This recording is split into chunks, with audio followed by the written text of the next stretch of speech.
Waheguru Ji Ka Khalsa, Waheguru Ji Ki Fateh. Welcome to this segment of Khoj Gurbani's a-sabad-a-day. Our recitation today is from Gaudi Mahalla Panjwa, composition of the fifth Nanak, Guru Arjan. And the recitation follows. Gaudi Mahalla Panjwa, Anup Padarath Naam, Suno Sagal Tyai Le Mita, Hare Aukhad Jako Gur Diya, Taake Nirmal Chita Rahao, Andhkar Mityo Teh, Tante Gur Sabad Deepak Pargasa, Param Ki Jali Taaki Kati, Jako Sad Sangat Biswasa, Tarile Pavjal Taru Bikhada, Bohit Sadhu Sanga, Puran Hoye Man Ki Asa, Gur Petyo Har Ranga, Naam Khajana Bhakti Paya, Man Tan Tripatiya Ghai, Nanak Har Jyo Tako Deva, Jako Hukam Manaye. In this passage, the Guru is speaking about Naam as Naam Padarath. Anup Padarath Naam. Naam is a substance without compare. Suno Sagal. Listen, everyone. Tyaile Mita. Concentrate your mind on it, my friends. Anup Padarath, without parallel. So how should we understand Naam? In this series of podcasts, we have usually taken Naam to mean self-knowledge. And that is another way of saying that Naam is not conceptual knowledge, but intuitive knowledge. Because intuition, knowledge coming through intuition, is higher and closer to perfection than conceptual knowledge, because conceptual knowledge relies on language, and language has limits. So self-knowledge enables us to transcend the limitations of our mind, to experience reality at a higher plane of existence. And that's the whole game, is evolving beyond our current structures. That is the subject of the Guru Granth. The transformation of the constricted Haume consciousness to what the Guru is calling in this passage Nirmal Chita, in the next line. So he says, Anup Padarath Naam, Suno Sagal Tyaile Mita. Listen, concentrate your mind on Naam, because it is Har Aukhad Jako Gur Diya. It is the medicine for self-knowledge. Har Aukhad Jako Gur Diya, whom the Guru gives that medicine, Taake Nirmal Chita. Their consciousness is self-realized, meaning they achieve self-realization. Nirmal means to be without corruption or to be without. Mal literally means dirt, but here what it means is the stain of ego, meaning the limitations of ego consciousness. Because Chit means consciousness. It's also used for mind and memory, but it really means consciousness, awareness.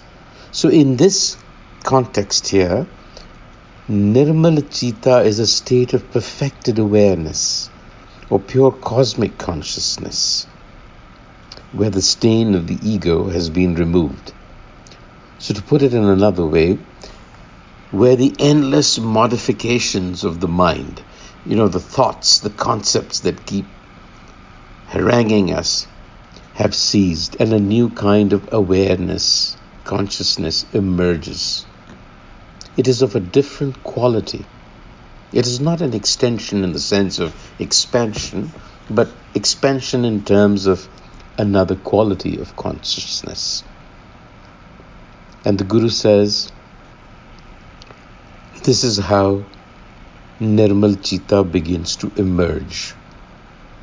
And he says, Andhakar mityo teh tan te Gure sabad deepak pargasa param ki jali taaki kaati jaako sad sang biswasa. That's the process. The sabad, or the instruction, or the narrative of the Guru Enlightener, the instruction, the teachings, if you will, is the lamp of knowledge. Guru sabad deepak pargasa, that removes the darkness of ignorance from the mind. That's the literal translation. What that means is, Nirmal Chitta begins to emerge when an intellectual realization arises of a cosmic order that is much larger than the narrow confines of Haume consciousness.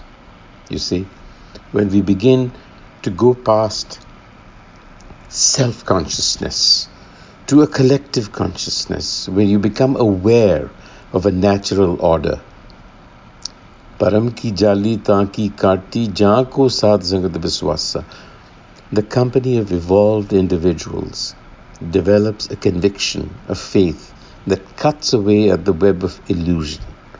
So there is enhanced knowledge.